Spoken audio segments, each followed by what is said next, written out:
আজকে আমরা নবম শ্রেণীর প্রথম পর্যায়ক্রমিক মূল্যায়ন 2026 সালের ভূগোল বিষয়ের সম্পূর্ণ উত্তর সহ নমুনা প্রশ্নপত্র সেট 3 সম্পর্কে আলোচনা করব। তো চলো এই ভিডিওতে আমরা দেখে নিই ক্লাস 9 এর ফার্স্ট ইউনিট টেস্ট 2026 সালের জিওগ্রাফি সাবজেক্টের এই প্রশ্নপত্র এবং তার উত্তরগুলো। তো প্রথম ইউনিট টেস্ট বা ফার্স্ট সামিটিভ ইভ্যালুয়েশনে তোমাদের 40 নম্বরের পরীক্ষা হবে এবং সময় থাকবে 1 ঘন্টা 30 মিনিট বা 1 ঘন্টা 15 মিনিট সময়ও দেওয়া থাকতে পারে কোনো কোনো স্কুলে। তো দেখো এখানে 1 নম্বর থেকে প্রশ্ন বলা হচ্ছে কি সঠিক উত্তরটি নির্বাচন করো। 1 × 7 = 7। একের দাগে কর্কট সংক্রান্তির পর থেকে জলবিষুবের আগের দিন পর্যন্ত সূর্য অবস্থান করে উত্তর গোলার্ধে, দক্ষিণ গোলার্ধে নিরক্ষরেখায় সুমেরুতে। এখানে উত্তর লিখবে উত্তর গোলার্ধে। তারপর হচ্ছে দেখো সৌরজগতের শীতলতম গ্রহ হচ্ছে শুক্র, ইউরেনাস, নেপচুন না প্লুটো। তো সৌরজগতের শীতলতম গ্রহ হচ্ছে ইউরেনাস।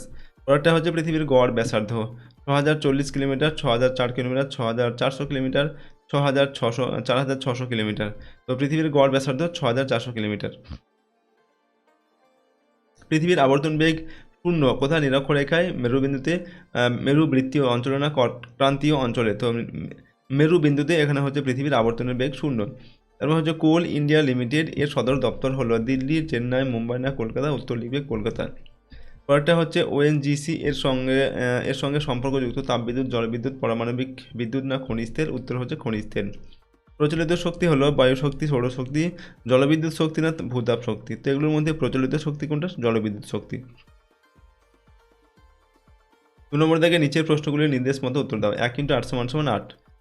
ক নম্বর দাগে রয়েছে শূন্যস্থান পূরণ করো। 1 × 5 = 5। প্রাচীনকালে গ্রিক পণ্ডিত ড্যাশ পৃথিবীর গোলীয় আকারের কথা বলেন। উত্তর লিখবে এখানে পিথাগোরাস। এরপরে হচ্ছে আকাশ ও ভূমি যে বৃত্তাকার সীমানায় মিশে যায় তাকে ড্যাশ বলে, তাকে বলা হয় দিগন্ত রেখা।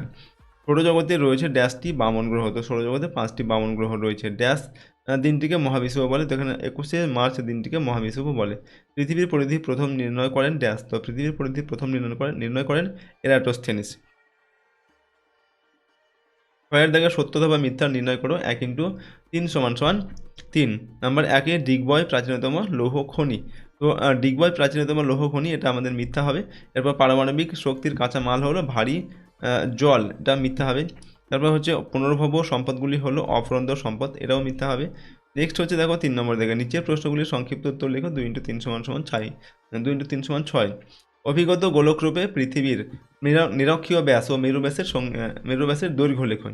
তো পৃথিবীর নিরক্ষীয় ব্যাস হচ্ছে 12,757 কিলোমিটার আর পৃথিবীর মেরু ব্যাস হচ্ছে 12,714 কিলোমিটার। অথবা ফেরেলের সূত্রটি লিখতে হবে এখানে।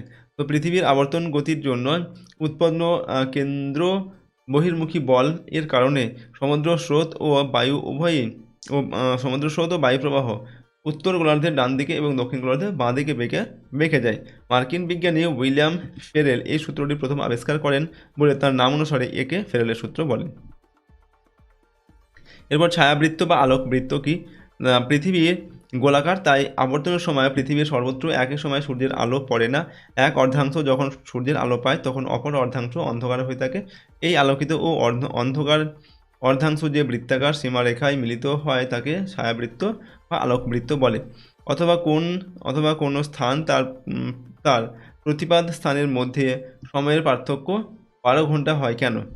দেখো পৃথিবীর কোনো নির্দিষ্ট স্থান বা তার প্রতিবাদ স্থান সম্পূর্ণ বিপরীত স্থানে অবস্থিত থাকে। এই জন্য কোনো স্থান এবং তার যে প্রতিবাদ স্থানের মধ্যে পার্থক্য সবসময় 180 ডিগ্রি হয়। সুতরাং অঙ্কের মাধ্যমে প্রমাণ করা যায় যে 1 ডিগ্রি দ্রাঘিমা রেখার পার্থক্য সময় পার্থক্য 4 মিনিট হয়, আর 180 ডিগ্রি দ্রাঘিমা পার্থক্য সময় পার্থক্য হবে 180 × 4 = 720 মিনিট বা 12 ঘন্টা। তারপরে দেখো প্রচলিত সম্পদ বলতে কি বোঝো? প্রকৃতিতে এমন কিছু সম্পদ আছে যাদের পরিমাণ সীমিত, যেগুলি ক্রমাগত ব্যবহারের ফলে শেষ হয়ে যায়, সেগুলিকে প্রচলিত সম্পদ বা গচ্ছিত সম্পদ বা অপুনর্ভব সম্পদ বলে। যেমন কয়লা, খনিজ তেল, এইগুলো হচ্ছে প্রচলিত সম্পদ। এবার আকরিক লোহার শ্রেণীবিভাগ করো। আকরিক লোহাকে প্রধানত 4টি ভাগে ভাগ করা যায়, যেমন হচ্ছে ম্যাগনেটাইট, হেমাটাইট, লিগনাইট আর হচ্ছে সিডারাইট। 4 নম্বর থেকে হচ্ছে নিচের প্রশ্নগুলির উত্তর দাও। 3 × 3 = 6। নাম্বার 1 পৃথিবীর গোলীয় আকৃতির সপক্ষে 3টি প্রমাণ লেখো। তো নাম্বার 1 হচ্ছে পণ্ডিতদের মতামত। আজ থেকে প্রায় 2600 বছর আগে গ্রিক দার্শনিক পিথাগোরাস গাণিতিকভাবে প্রতিষ্ঠিত করেছিলেন যে পৃথিবীর আকার একটি গোলকের মতো গোলাকার। বরাহমিহির, আর্যভট্ট, কোপার্নিকাসের মতো বিখ্যাত পণ্ডিতগণ এর সাথে একমত হয়েছিলেন। নাম্বার 2 নাবিকদের পৃথিবী ভ্রমণ। 1519 সালে পর্তুগিজ নাবিক ফার্দিনান্দ ম্যাগেলান এবং 1577 সালে ইংরেজ নাবিক ফ্রান্সিস ড্রেক দিক পরিবর্তন না করে ক্রমাগত জাহাজ চালিয়ে তারা যেখান থেকে যাত্রা শুরু করেছিলেন সেখানে পুনরায় ফিরে আসেন। পৃথিবী গোলাকার বলেই এটি সম্ভব হয়েছিল। তারপর 3 নম্বর হচ্ছে সর্বত্র একই সময়ে সূর্য ও সূর্যাস্ত ও সূর্যোদয় হয় না। পৃথিবী গোলাকার হওয়ায় সূর্যাস্ত প্রথমে পূর্ব দিকের দেশগুলিতে এবং পরে পশ্চিমের দেশগুলিতে ঘটে। তারপর অথবা দিয়ে রয়েছে জিপিএস কি, এর ব্যবহারগুলি লেখো। তো জিপিএস কথাটির অর্থ হলো গ্লোবাল পজিশনিং সিস্টেম। এটি কৃত্রিম উপগ্রহ নিয়ন্ত্রিত বিশ্বব্যাপী অবস্থান নির্ণায়ক একটি বিশেষ রেডিও মাধ্যম, যার দ্বারা পৃথিবী পৃষ্ঠের ওপর কোনো স্থানের অক্ষাংশ দ্রাঘিমা নির্ণয়ের মাধ্যমে মাধ্যমে সঠিক অবস্থান নির্ণয় করা যায় কোনো স্থানের। ওকে, এরপর জিপিএসের ব্যবহার বা গুরুত্ব কী? 1 নম্বর হচ্ছে অবস্থান নির্ণয়। জিপিএসের সাহায্যে পৃথিবীর যে কোনো স্থানের অবস্থান খুব নিখুঁতভাবে জানা যায়। নাম্বার 2 দিক নির্ণয়। জিপিএসের সাহায্যে জাহাজ, স্টিমার ও নৌকার নাবিকরা সহজে দিক নির্ণয় করতে পারে। নাম্বার 3 হচ্ছে মানচিত্র তৈরি। বিভিন্ন দেশের সীমানা চিহ্নিতকরণে ও বিভিন্ন প্রকার মানচিত্র তৈরিতে জিপিএস ব্যবহার করা হয়। 4 নম্বর হচ্ছে প্রতিরক্ষায়। জিপিএসের মাধ্যমে বৈদেশিক আক্রমণকারীদের সঠিক অবস্থান নির্ণয় সম্ভব নয়, ফলে প্রতিরক্ষা মজবুত হয়, ঠিক আছে, ফলে প্রতিরক্ষা মজবুত হয়। তারপর 5 নম্বর হচ্ছে মৎস্য আহরণে। জিপিএসের সাহায্যে সমুদ্রে মাছের সমাবেশ জানা যায় এবং মাছ ধরার সুবিধা হয়। ওকে, তারপর 2 নম্বর আবর্তন গতির ফলাফলগুলি লেখো। আবর্তন গতির ফলাফলগুলি হচ্ছে 1 নম্বর সূর্যোদয় ও সূর্যাস্ত। পৃথিবী পশ্চিম থেকে পূর্ব দিকে তার অক্ষের উপর আবর্তন করে বলে প্রতিদিন পূর্বে সূর্যোদয় এবং পশ্চিমে সূর্যাস্ত ঘটে। এরপরের পয়েন্ট দেখো, 2 নম্বর দিয়ে লিখছি, দিন ও রাত্রির বিভিন্ন অবস্থা। সূর্যের সামনে পৃথিবীর ক্রমাগত আবর্তনের ফলে দিন ও রাত্রির বিভিন্ন অবস্থা, যেমন সূর্যোদয়, ভোর, দুপুর, গোধূলি, সন্ধ্যা এবং মধ্যরাত্রি প্রভৃতি পরিলক্ষিত হয়। নাম্বার 3 নিয়ত বায়ু ও সমুদ্র স্রোতের দিক বিক্ষেপ। পৃথিবীর আবর্তনের ফলে কোরিওলিস বল সৃষ্টি হয়, যা নিয়ত বায়ু এবং সমুদ্রের স্রোতের দিক বিক্ষেপ ঘটায়। ফেরেলের সূত্র অনুসারে নিয়ত বায়ুপ্রবাহ এবং সমুদ্রের স্রোত উত্তর গোলার্ধে ডান দিকে এবং দক্ষিণ গোলার্ধে বাঁ দিকে বেঁকে যায়। এর সঙ্গে অথবা দিয়ে বলা হচ্ছে অপসূর ও অনসূর অবস্থানের মধ্যে পার্থক্য লেখো। তো অপসূর ও অনসূর অবস্থানের মধ্যে পার্থক্য হচ্ছে 1 নম্বর 4 জুলাই পৃথিবী ও সূর্যের মধ্যে দূরত্ব সবচেয়ে বেশি, প্রায় 15 লক্ষ কিলোমিটার। ওকে, একে পৃথিবীর অপসূর অবস্থান বলে। আর অপরদিকে 3রা জানুয়ারি পৃথিবী ও সূর্যের মধ্যে দূরত্ব সবচেয়ে কম হয়, প্রায় 14,70,00,000 কিলোমিটার। একে পৃথিবীর অনসূর অবস্থান বলে। এরপর 2 নম্বর হচ্ছে অপসূর অবস্থানে সূর্য পৃথিবী থেকে দূরে থাকে বলে সূর্যকে ছোট দেখায় এবং পৃথিবীর পরিক্রমণ বেগ কমে যায়। তারপর অনসূর অবস্থানে সূর্য ও পৃথিবীর মধ্যে দূরত্ব কম থাকে বলে পৃথিবীর পরিক্রমণ বেগ বেড়ে যায়। 3 নম্বর হচ্ছে অপসূর অবস্থানে উত্তর গোলার্ধে গ্রীষ্মকাল থাকে আর অনসূর অবস্থানে উত্তর গোলার্ধে শীতকাল থাকে। তো এই পার্থক্যগুলো তোমরা দুটি টেবিল করে লেখার চেষ্টা করবে, ডান দিকে বাঁ দিকে, তাহলে ভালো হবে। ঠিক আছে, আমি এভাবেই লিখেছি এখানে। তো নেক্সট হচ্ছে 3 নম্বর দাগের প্রশ্ন, খনিজ তেলের ব্যবহার লেখো। তো খনিজ তেলের ব্যবহারগুলো কী কী? না, ভারতের খনিজ তেল বহুবিধ কাজে ব্যবহার করা হয়। যেমন হচ্ছে 1 নম্বর হচ্ছে এরোপ্লেন, মোটর গাড়ি, বাস, ট্রাক, মোটরসাইকেল, রেল ইঞ্জিন, জাহাজ প্রভৃতিতে খনিজ তেলের ব্যবহার করা হয়। 2 নম্বর হচ্ছে মেশিন চালানোর জ্বালানি হিসাবে পেট্রোল বা গ্যাসোলিন এবং ডিজেল ব্যবহার করা হয়। 3 নম্বর ভারতে তাপবিদ্যুৎ উৎপাদনের ক্ষেত্রেও খনিজ তেলের উপজাত দ্রব্য furnace oil, high speed diesel oil প্রভৃতি ব্যবহার করা হয়। 4 নম্বর হচ্ছে আধুনিক যুদ্ধ ট্যাঙ্ক, তারপর হচ্ছে যুদ্ধ বিমান, সাবমেরিন, যুদ্ধ বিমান প্রভৃতি চালানোর জন্য খনিজ তেল অপরিহার্য। নেক্সট প্রশ্ন অথবা দিয়ে রয়েছে, প্রচলিত শক্তি এবং অপ্রচলিত শক্তির মধ্যে পার্থক্য লেখো। তো প্রচলিত শক্তি এবং অপ্রচলিত শক্তির মধ্যে পার্থক্য। 1 নম্বর সংজ্ঞা অনুসারে এদের কী পার্থক্য?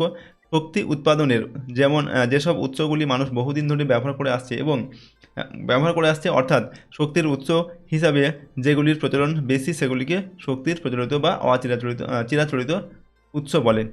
যেমন হচ্ছে এরপর দেখো, শক্তির যেসব উৎসগুলি বিশ্বে জনপ্রিয় নয়, অর্থাৎ পৃথিবীতে শক্তি উৎপাদনে এমন কতগুলি উৎস আছে যেগুলি বহুল ব্যবহার এখনও শুরু হয়নি, এই ধরনের উৎসগুলিকে শক্তির অপ্রচলিত বা অচিরাচরিত উৎস বলে।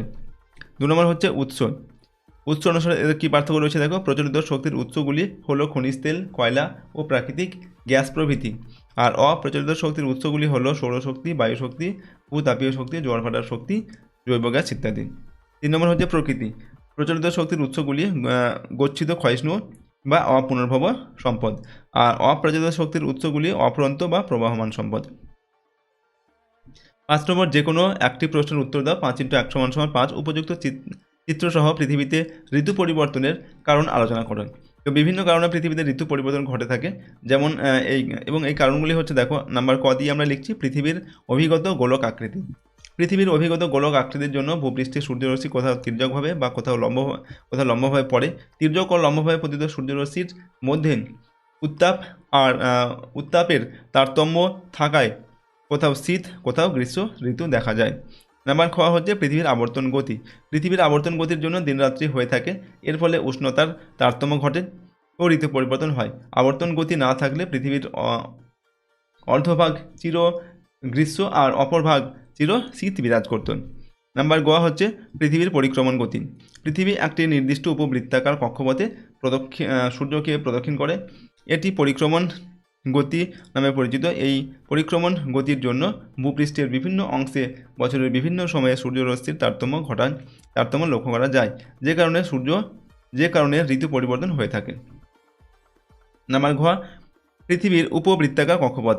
কক্ষপথের উপবৃত্তাকার আকৃতির জন্য পৃথিবী থেকে সূর্যের দূরত্ব সারা বছর সমান থাকে না, ফলে উষ্ণতার তারতম্য সৃষ্টি হয়, যা ঋতু পরিবর্তনের একটি কারণ।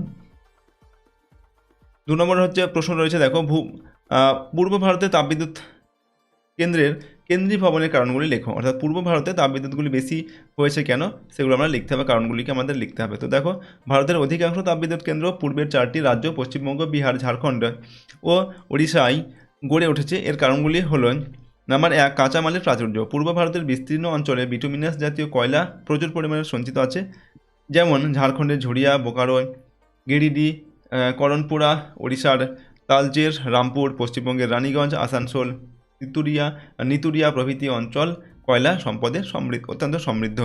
2 নম্বর, বিকল্প শক্তি সম্পদের অভাব।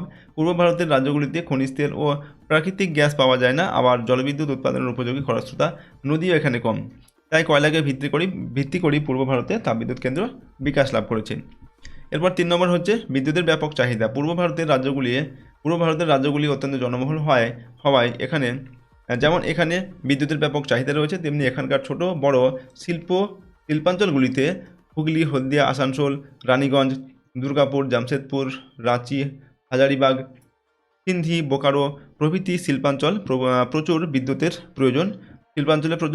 প্রয়োজন হয়, ফলে পূর্ব ভারতে তাপবিদ্যুৎ কেন্দ্র অধিক বিকাশ লাভ করেছে। 4 নম্বর হচ্ছে উন্নত পরিবহন ব্যবস্থা। পূর্ব ও দক্ষিণ পূর্ব রেলপথ ও বিভিন্ন জাতীয় সড়ক পথের সাহায্যে কয়লা খনিগুলি থেকে প্রয়োজনীয় কয়লা সহজেই তাপবিদ্যুৎ কেন্দ্রগুলিতে আনার সুবিধা রয়েছে। 5 নম্বর হচ্ছে সুলভ ও দক্ষ শ্রমিক। পূর্ব ভারতে তাপবিদ্যুৎ কেন্দ্র স্থাপনের জন্য সুলভ ও দক্ষ শ্রমিক পশ্চিমবঙ্গ, ওড়িশা, ঝাড়খণ্ড প্রভৃতি রাজ্য থেকে প্রচুর পরিমাণে পাওয়া যায়।